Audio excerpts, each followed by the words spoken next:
Bonjour à tous, bienvenue dans notre nouveau webinaire Danso. Donc, pour ceux qui ne me connaissent pas, je me présente, je suis Christophe Couvercel, je suis responsable du centre de service Danso. Donc, aujourd'hui, nous allons parler d'automatisation.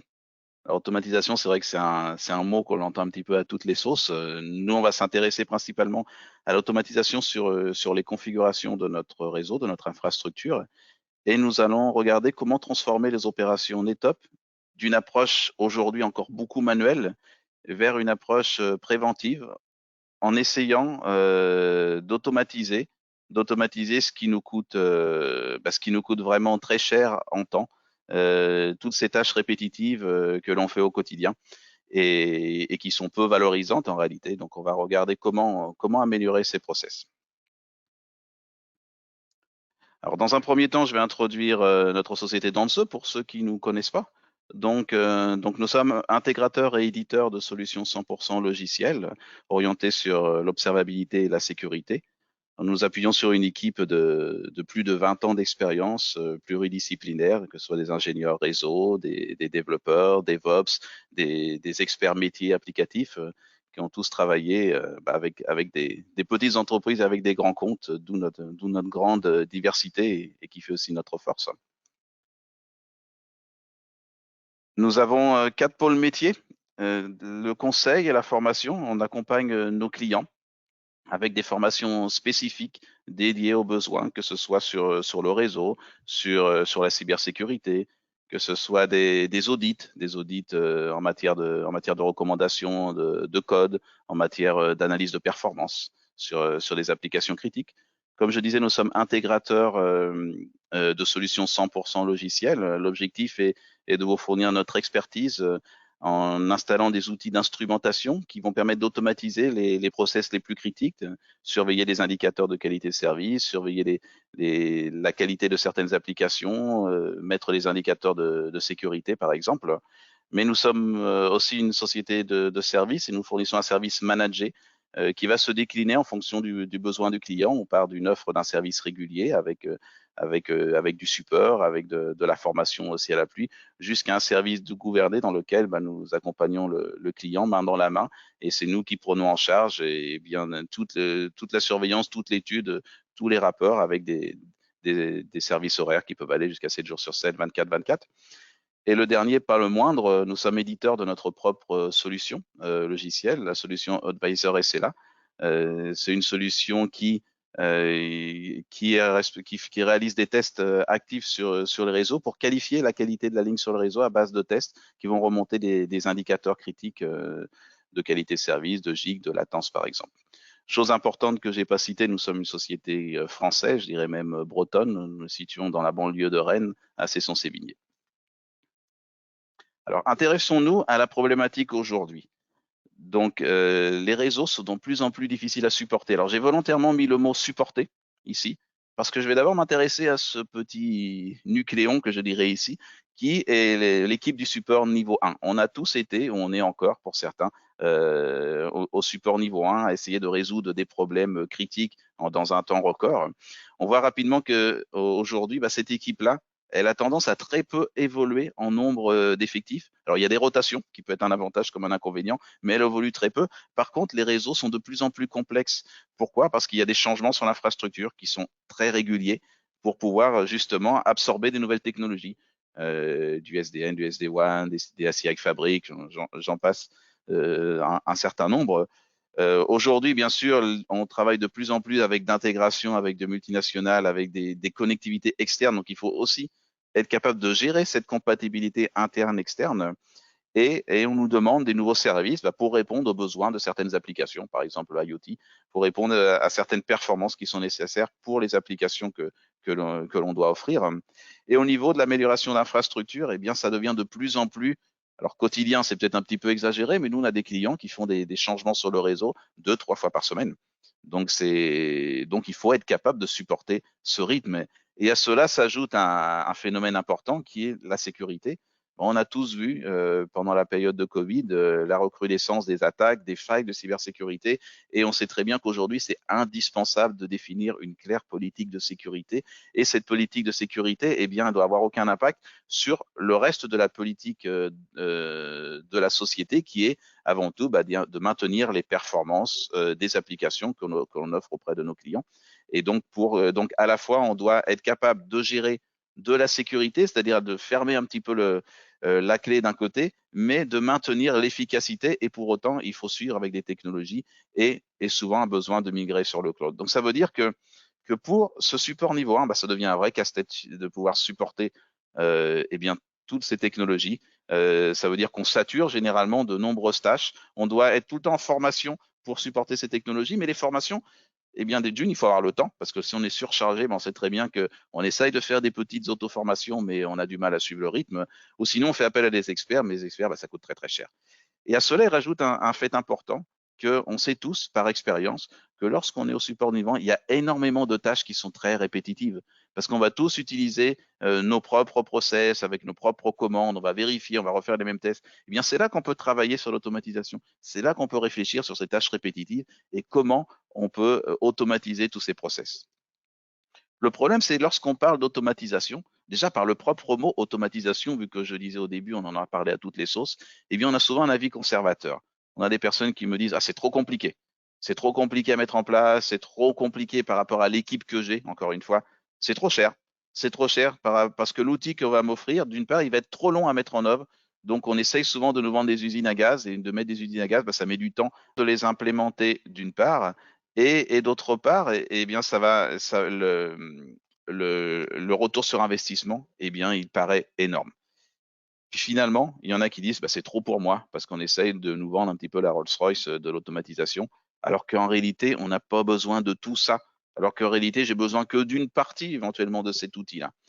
Et puis finalement, on retrouve sur des personnes un peu plus réfractaires, qui sont très conservateurs et qui disent, non, finalement, j'en ai pas besoin et j'ai pas envie de changer, parce que je m'en sors avec ce que j'ai. Mais je m'en sors avec ce que j'ai, ça a énormément de limites. Bien, ça a la limite de la tendance que j'ai montrée dans la diapositive juste avant.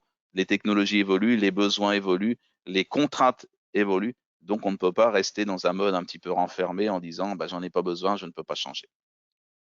Donc, il faut adopter une politique, il faut adopter une vision différente. Et la première vision en tout, c'est savoir se positionner. C'est-à-dire, est-ce qu'aujourd'hui, j'ai déjà fait des efforts dans certains procès d'automatisation? Est-ce que je suis capable de dire que j'ai déjà fait des efforts dans certains process? On pourrait la tourner différemment, la question. Donc ça, c'est la première chose. Et ensuite, si j'ai fait des efforts dans un process d'automatisation, ou si je veux faire des efforts dans un process d'automatisation, quel est mon objectif, ou quels sont mes objectifs? Ça, c'est vraiment indispensable. Savoir où j'en suis et savoir où je veux aller. C'est la première chose à définir. Et pour pouvoir faire ça, il nous faut un outil qui soit suffisamment flexible, comme c'est le cas de la solution NeckBrain que nous proposons, qui soit suffisamment flexible pour dire, on peut vous accompagner car on a un outil qui est capable de partir d'où vous êtes et vous emmener là où vous voulez aller. Donc, nous, de cette façon-là, on va travailler avec 5 paliers. C'est-à-dire, on ne va pas passer du rien au tout, pardon, mais on va passer par différentes étapes. Et ces étapes vont nous permettre, d'une, de savoir où on se positionne, de se définir des objectifs, éventuellement, dans l'avenir, d'évoluer sur des nouveaux objectifs parce qu'on va gagner de la maturité sur les process d'automatisation. Donc, on a 5 paliers que je vais rentrer un peu plus en détail par la suite. D'une phase manuelle qu'on utilise beaucoup encore aujourd'hui dans de nombreuses entreprises, de gagner de l'interactivité pour pouvoir collaborer avec les autres équipes, pour pouvoir intégrer les informations avec différentes technologies et pour aller, on va dire, dans ma photo de l'Everest, vers de la prévention avec des indicateurs très très fins qui vont nous permettre de nous avertir lorsque la tendance montre qu'il va y avoir un problème avant que les effets de beurre deviennent trop importants. L'étape manuelle, c'est celle qu'on a tous utilisée, c'est celle qu'encore beaucoup utilisent, c'est celle qu'on utilise malgré tout encore de temps en temps. Beaucoup de command line, on sait très bien que c'est très coûteux en temps. On sait très bien que il y a peu de protection. Pourquoi il y a peu de protection? Parce que d'une part, il y a peu de process en soi-même. C'est-à-dire, quand je dis pas de directive, chacun va utiliser sa méthodologie qu'il a acquis dans son expérience. Chacun va se connecter. Il y en a qui vont utiliser telle commande, d'autres telle autre commande. De temps en temps, malheureusement, j'ai besoin d'avoir une commande plus précise, donc je vais passer en mode route pour le dire génériquement. Et en mode route, eh bien, en considérant que j'ai énormément de tâches à faire, que je suis toujours en mode pompier, toujours en retard sur des milliers d'actions à faire, eh bien, je peux faire une petite erreur. Il faut le reconnaître parce que si j'ai 20 fenêtres CLI ouvertes en train de vérifier les configurations de 20 dispositifs en même temps et que je dois vérifier quelque chose de précis et que je fais une erreur parce que j'ai mis un droit route, eh bien les conséquences peuvent coûter très très cher. Et puis je vais prendre deux exemples que tout le monde connaît. La panne de Facebook qui a eu lieu fin de l'année dernière où ils ont mis plus de 6 heures à essayer de détecter un problème dû à un changement sur un dispositif. Je crois que c'était sur un routeur si je ne me trompe pas ou plus proche de nous. Hein. Je prends l'exemple de OVH Cloud. C'est un exemple parmi plusieurs. Hein. Je n'ai rien contre OVH, au contraire. Mais voilà, encore un problème où ils ont mis plus de 2 heures à détecter un problème parce ils n'avaient pas la visibilité de où était le problème. Parce qu'évidemment, lorsqu'on a plein de fenêtres ouvertes, plein de command line ouvertes, parce que je ne sais pas qui a fait le test, comment il a fait le test, comment il a vérifié, eh bien, on se retrouve dans un problème où le temps de résolution, il est énorme. Alors que tout simplement, on aurait pu passer à un palier supérieur qui aurait été de nous donner de la visibilité. Et c'est ce que nous, on offre dans le niveau 1 qui va nous donner de l'interactivité avec la solution NetBrain. NetBrain nous donne, c'est une plateforme intelligente et intuitive qui va nous donner des yeux, qui va nous offrir de la visibilité bout en bout avec une carte dynamique et qui va nous guider vers la résolution de l'incident. C'est-à-dire, on va être capable, en connaissant tout simplement les deux extrémités, c'est-à-dire à partir d'un point A, je veux connaître le chemin pour aller en un point B, eh bien NetBrain va me dessiner toute la carte qu'il aura bien sûr préalablement découverte et stockée dans sa base de données. Et indépendamment de toutes les technologies qu'il peut trouver en chemin, indépendamment que je suis sur un réseau hybride avec du cloud, Azure, AWS, Google Cloud, eh bien NetBrain va être capable de découvrir le chemin. Et pour comment il est capable de le faire? Parce que NetBrain supporte énormément de technologies, c'est-à-dire il a aujourd'hui plus de 3000 type de dispositif. Et lorsque je parle de dispositif, physique, logiciel, numéro de version, qui sont répertoriés et stockés dans sa base de données. C'est-à-dire que j'ai pas besoin, à chaque fois que je traverse un ACI, de demander à un expert en disant est-ce que tu peux me regarder la règle si elle est correctement mise, parce que NetBrain va me dire oui, c'est bon ou c'est pas bon.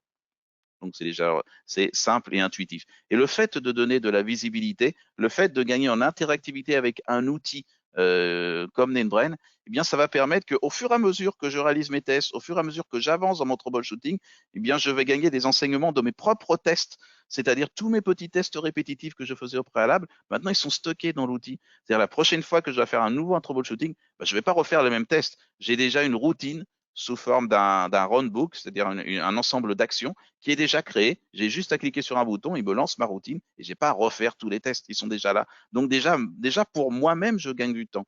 Et si je vais aller plus loin, bah, cette information-là, bah, je vais pouvoir la partager. Je vais pouvoir la partager avec d'autres équipes. Et là, j'arrive dans l'étape suivante qui est le travail collaboratif. Et le travail collaboratif, bah, c'est important. Pourquoi?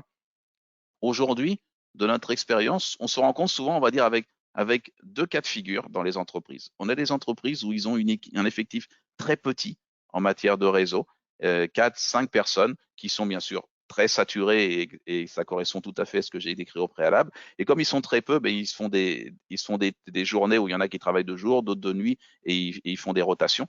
Donc imaginez qu'il y a un problème qui arrive dans la matinée, qu'il y a une seule personne qui travaille dessus, mais il va faire ses tests, il va enchaîner l'ensemble de ses tests. Ensuite, le soir, qu'est-ce qu'il va faire? Ben, il rentre chez lui, il va envoyer un mail à son collègue, ou il va créer un ticket et il va expliquer quel est le problème. Mais que va faire le collègue? Ben, il va refaire les mêmes tests parce que finalement, il n'a pas un suivi de ce qui a été fait. Alors que dans NetBrain, eh bien, il suffit de partager toute l'étude qui a été faite, tout le travail qui a été fait, et on va pouvoir avancer ensemble sur le même travail et on va pouvoir s'échanger du travail collaboratif. Ensuite, on a les équipes plus grandes dans lesquelles on a des silos entre les équipes de NOC, entre les équipes de SOC, avec le cloud, où chaque équipe ne se communique pas entre eux. C'est pas qu'ils veulent pas parler entre eux. Hein. C'est tout simplement ils ont chacun des priorités et ils ont chacun des outils différents. Le fait de pouvoir utiliser un outil commun comme NetBrain dans lequel on va faire un travail collaboratif dans lequel j'ai besoin d'un expert SD1, ben, je vais y envoyer un message en disant est-ce que tu peux m'aider sur telle ou telle commande? Il va me répondre dans l'environnement et je vais évoluer de cette façon-là et je vais avancer très rapidement dans mon expertise. Je vais prendre un cas concret d'un de nos exemples, d'un de nos clients importants, pardon, qui est une société de diffusion multimédia et qui justement reportait régulièrement que avant NetBrain, eh bien, dès qu'ils avaient un problème, la problème leur arrivait en général le vendredi soir, et ils devaient répéter les tests qui avaient été faits aux différentes couches des experts. au niveau 1, au niveau 2. Eh bien, aujourd'hui, ils ont une traçabilité de tout ce qui se passe. Et ça va nous permettre, eh bien, d'avancer sur l'étape suivante, qui est le travail déclenché. Le travail déclenché, ça veut dire quoi? Ça veut dire qu'on va pouvoir utiliser des données externes à l'environnement NetBrain pour pouvoir enrichir la visibilité et pour pouvoir réduire le temps de résolution d'un incident. Aujourd'hui, par exemple, quand on a un problème au niveau 1, souvent on a un outil d'ITSM, par exemple on a ServiceNow, on crée un ticket. Alors je crée mon ticket, j'ai décrit le problème, éventuellement je joins des fichiers de configuration, éventuellement je fais une copie d'écran dans le meilleur des cas, et j'envoie la patate chaude au niveau 2, qui refait la même chose, qui lui fait des tests dans son coin, qui met des commentaires, qui met des conclusions, qui envoie au niveau 3. Et au niveau 3, bah, qu'est-ce qui se passe? Il n'a aucune idée des tests qui ont été faits au niveau 1, au niveau 2. Il n'a aucune visibilité de l'environnement, de l'écosystème, de où est le problème. Alors que là, avec NetBrain, on a une cartographie complète depuis le niveau 1 de quelle est la problématique, quels sont les tests que j'ai faits. Et dès qu'on arrive au niveau 3, eh bien, on a toute cette traçabilité et tout simplement, on a juste à regarder ce qui a été fait et vérifier en disant, ah oui, je comprends, le problème, il est là, il faut faire telle ou telle correction parce que moi, je suis l'expert. Et on gagne énormément en visibilité, on gagne énormément en temps et on gagne aussi en tant que qualité d'ingénieur parce qu'on ne fait plus ces travails répétitifs qu'on devait refaire les tests du niveau 1 et ainsi de suite. Et ça nous permet bien d'avoir une approche encore plus complète et c'est cette approche vers ce qu'on appelle le niveau préventif. Alors le niveau préventif, il faut reconnaître, il faut avoir une certaine maturité dans les process d'automatisation. On va se positionner comme des architectes qui réfléchissent déjà sur les réseaux basés sur les intentions, ce qu'on appelle le network intent base. Et l'idée est vraiment ici est que d'avoir comme focus bien les exigences de nos applications avant tout. Il faut assurer que les applications, c'est-à-dire les services que nous sommes en train de fournir, sont toujours opérationnels. Et pour que ces services soient toujours opérationnels, comme je l'ai annoncé dans la première diapositive sur ma courbe croissante, eh bien, il faut être en continue évolution des technologies. Et pour autant, si un architecte doit effectuer un changement, l'idée, c'est que cet architecte va, en même temps qu'il définit le changement, va définir les bonnes pratiques à suivre par rapport à ce changement et va mettre en place des indicateurs qui vont surveiller si ce changement et si cette fonction que j'ai mis en place est toujours opérationnelle et peut surveiller aussi s'il y a des risques d'effet de beurre et quels sont les cas critiques de ces effets de beurre. Et ça va permettre qu'à chaque fois qu'on sort du marque de la définition de ces architectes, on va avoir une alarme qui va venir et associé à cette alarme, l'architecte va définir dans un arbre de décision, c'est comme ça qu'on appelle dans les terminologies NetBrain, va définir dans un arbre de décision, si tel problème arrive, il faut faire tel test. Et en fonction du résultat de tel test, il faut soit faire tel correctif, soit écheler à telle ou telle personne. Je vais prendre un exemple très simple. Imaginez que j'ai un indicateur qui surveille des tempêtes de broadcast. Je surveille ma tempête de broadcast. L'architecte avait défini, attention, tel équipement est autorisé à faire du broadcast parce que c'est un diffuseur de broadcast sur de la publicité. Donc, je vais vérifier quel est l'émetteur de broadcast. Si l'émetteur de broadcast n'est pas celui qui est autorisé, donc c'est mon test, vérifier qui est l'émetteur de broadcast. Je fais un correctif de limiter la tempête de broadcast à partir de l'autre émetteur. Et ça veut dire que pour la prochaine fois, de façon préventive, la prochaine fois que j'ai une information que j'ai une tempête de broadcast, je sais très bien que cette tempête de broadcast ne sera pas due à cet émetteur qui était en faute parce que je l'ai déjà limité. Donc, c'est ça l'idée de proactivité. Et donc, les compétences sont déjà dès le niveau 1 grâce au travail qui a été fait, bien sûr, par les architectes. Et bien sûr, on va réduire énormément la volumétrie de tâches. Donc, l'idée est vraiment de vous montrer que l'automatisation est vraiment à portée de tous. C'est à chacun de définir son palier. C'est à chacun de dire où j'en suis et où je veux aller. Alors, si on prend un petit peu ce graphe de nos amis de NetBrain, le temps de résolution d'un incident, il va réduire au fur et à mesure que je vais avancer vers l'automatisation. C'est évident parce qu'on va réduire tous les process répétitifs. Un petit calcul qu'on avait fait, c'est qu'en moyenne, par rapport en faisant du troubleshooting manuel et en ajoutant des process d'automatisation, lorsque je parle des process d'automatisation, je parle seulement du palier d'interactivité, c'est-à-dire avoir la visibilité que fournit NetBrain et la carte dynamique, on réduit de 50% le temps de résolution d'un incident. Et 50%, c'est énorme. Ça représentait plusieurs millions pour nos amis de Facebook notamment. Et donc 50%, alors ça peut paraître peu, 4 heures par rapport à 2 heures, mais si on a 5000 tickets, on parle de 10 000 heures de réduction de temps réduit et 60 opérateurs. Alors ça ne veut pas dire qu'on va licencier ces 60 opérateurs, bien au contraire, on va valoriser cette personne-là. parce qu'on va les valoriser par rapport à toutes les tâches répétitives qu'ils faisaient. Et bien maintenant, ils vont pouvoir gagner en qualité, d'autant plus que la richesse de la connaissance des architectes, eh bien, elle va être intégrée dans la solution NetBrain. Et donc, au fur et à mesure, eh bien, on va enrichir de nos compétences. Il faut rajouter un point important, comme je disais, c'est qu'il y a de plus en plus de rotation de personnel, il y a de plus en plus d'externes dans les sociétés. Et à chaque fois qu'il y a une rotation, bah, il y a une fuite de connaissances d'une certaine façon. Mais le fait de tout mettre à l'intérieur de NetBrain, de mettre les compétences, de mettre les routines, de mettre les bonnes pratiques à l'intérieur de NetBrain, eh bien, dès que quelqu'un intègre de nouveau l'équipe, eh bien, cette personne-là va juste avoir à se familiariser à un outil comme NetBrain qui est très convivial et très facile à apprendre en tant qu'utilisateur. Donc voilà un petit peu le concept que je voulais vous partager ce matin. Pour aller plus loin, moi je vous recommande d'aller sur notre site danzo.fr, donc je vais vous montrer, je vais y aller moi aussi. Et sur notre site danzo.fr, si vous allez dans l'onglet partenaires, vous allez retrouver ici le livre blanc NetBrain de bonnes pratiques sur lequel j'ai basé cette présentation, dans lequel vous verrez un peu plus en détail justement comment vous accompagner dans ces paliers et comment nous, en tant que experts et partenaires NetBrain chez Danzo, nous pouvons vous accompagner. Donc, je voudrais savoir si, on va regarder s'il y a des questions dans le chat. Je vais voir avec mon collègue Eric qui était en train de surveiller les questions, s'il y a des questions qui sont arrivées. Oui, bonjour à tous, bonjour Christophe. J'ai noté quelques questions, hein, je vais pouvoir donc te les relayer. Donc la première, elle est très très simple et très pragmatique, c'est comment savoir quelle société ou quelle équipe se positionne dans l'échelle des étapes d'automatisation que tu as présentées. Ah oui, c'est une très bonne question. Oui, effectivement, bah oui, c'est important. Savoir quand je dis il faut savoir se positionner, donc il faut savoir si je suis capable de savoir où je suis positionné.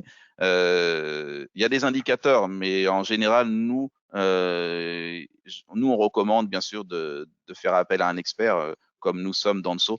On est capable de définir avec vous les process que vous avez déjà mis en place, faire une audit et regarder les process que vous avez mis en place et réfléchir avec vous quelles sont les étapes vers où vous voulez aller. Encore une fois, l'idée, c'est pas de passer de zéro au préventif, ça n'a aucun sens, mais c'est vraiment de réfléchir ce dont vous avez besoin. Et je recommande vraiment de faire appel à un expert comme nous sommes dans le Zoé. Merci Christophe. Alors on voit qu'on a finalement des personnes qui sont de structures très très différentes. Et j'ai une question un petit peu par rapport à des entités qui peuvent être un petit peu plus petites ou qui peuvent ne pas avoir plutôt une infrastructure dynamique à l'international ou très complexe, et qui puissent avoir en un établissement ou plusieurs établissements une infrastructure qui est plutôt statique, avec des routes statiques, ou toute une partie de l'infrastructure qui soit infogérée, de voir justement pour ce type d'organisation quel est l'intérêt de cette automatisation, alors qu'ils n'ont pas forcément un réseau qui peut être complexe avec des changements toutes les heures. Alors là, on est dans le cas du client qui va dire c'est trop pour moi, ça tombe bien. On connaît notamment, on a un cas qu'on connaît bien on est en train de travailler avec un hôpital notamment. C'est un cas de figure, c'est un cas d'école justement par rapport à cette question-là. La réponse elle est simple, c'est que chacun a des objectifs qui sont différents et donc lorsqu'on est dans un réseau extrêmement statique, lorsqu'on est dans un réseau, donc je citerai pas le nom du client, mais c'est un hôpital et donc on a essentiellement des switches, on n'a pas de protocole de routage dynamique, donc mais malgré tout on n'a pas de visibilité. Et comme on n'a pas de visibilité, eh bien dès qu'on a un problème, encore une fois, on fait du command line, encore une fois, on se connecte et même si on est infogéré, eh bien de remonter à l'infogéré en disant juste j'ai un problème mais je sais pas trop quel est le problème, eh bien ça fait que l'infogéré passe par ses process et ces process ça prend du temps. Alors que si on est capable d'avoir de la visibilité avec NetBrain, d'avoir une carte unifiée qui identifie où est le problème parce que je suis capable de faire la vérité du chemin d'un point A en un point B, même si on est sur des réseaux statiques, j'ai de la visibilité, j'ai des indicateurs, même si c'est pas du niveau 3, ce sera du niveau 2 sur la couche du modèle aussi, eh bien, je suis capable d'envoyer cette information à l'infogérant en disant, j'ai un problème urgent et il est à tel endroit. Donc là, les process sont énormément raccourcis et on gagne, encore une fois, sur le MTTR, sur le temps de résolution d'incidents. Donc il y a vraiment des niveaux d'automatisation pour tout le monde, c'est ce que je disais dans mon bilan. Ben, merci Christophe. Je pense que ce sera un point très très rassurant. Et donc à l'opposé, je vois une autre question pour des organisations certainement beaucoup plus larges, qui possèdent déjà une démarche d'automatisation qui est en place. Et où la question c'est plutôt de savoir comment positionner l'automatisation possible avec NetBrain par rapport à ce qui peut déjà être mis en place autour du ou des orchestrateurs dans une organisation, et d'une politique donc d'hypervision qui a commencé à se mettre en place et qui pilote aussi certaines automatisations. Est-ce que tu peux nous guider un petit peu la réflexion sur le thème du positionnement précis que peut apporter NetBrain dans cette approche globale? Effectivement, là, comme je disais au début, l'automatisation, on en entend à toutes les sauces. Donc, il faut savoir lorsqu'on dit se positionner, qu'est-ce qu'on a déjà en automatisation. Donc, il y a énormément de solutions logicielles qui offrent de l'automatisation à certains niveaux. C'est-à-dire, on a des indicateurs qui surveillent des performances, qui surveillent des flux. On a des indicateurs qui surveillent des consommations critiques de certaines applications. Donc, on a des outils d'APM dans lesquels on a des process d'automatisation. On a des outils de monitoring qui surveillent des indicateurs de flux. Toutes ces données-là peuvent remonter dans un unique orchestrateur. NetBrain, lui, va s'intéresser à notre infrastructure, à nos configurations, aux changements que j'ai faits, aux conséquences de ces changements que j'ai faits. Et il est justement assez unique en sa matière. Et donc, il va s'intégrer parfaitement dans un écosystème dans lequel, eh bien, j'ai un orchestrateur général qui reçoit des indicateurs de flux, qui reçoit des indicateurs de performance applicative, qui reçoit des indicateurs de tests de qualité de service notamment. Et donc, lui, il va avoir des indicateurs sur le contrôle de mes changements.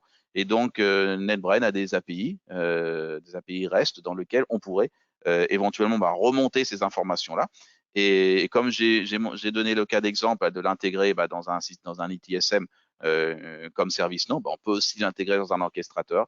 Et ça va être une information supplémentaire qui va rentrer dans l'écosystème et dans l'ensemble de votre boîte à outils. Et encore une fois, ça va apporter de la visibilité et des process d'automatisation que vous n'aurez pas avec les autres outils qui surveilleront d'autres indicateurs. Je ne sais pas si j'ai correctement répondu à la question. Il y a tellement de thèmes sur l'automatisation. En parlant donc de thèmes, de concret, et c'est un petit peu la note finale de cette présentation, il y a toujours la question, je dirais, pragmatique de savoir quel indicateur mettre en place, comment est-ce qu'on peut mesurer ce qu'apporte chaque phase de l'automatisation que tu as donc évoqué, pour être capable de mesurer concrètement quels sont les progrès qui sont faits et quels sont les bons indicateurs pour arriver à vérifier ou mettre en évidence cette efficacité. Qu'est-ce que tu peux nous dire sur ce sujet? Alors, oui, il y a des indicateurs qu'on pourrait utiliser grâce à NetBrain et il y a des indicateurs qu'on pourrait prendre externement et une fois que NetBrain est mis en place, on va dire. Il y a tout d'abord l'indicateur de temps, parce qu'on parle quand même du MTTR, donc le temps de résolution d'un incident.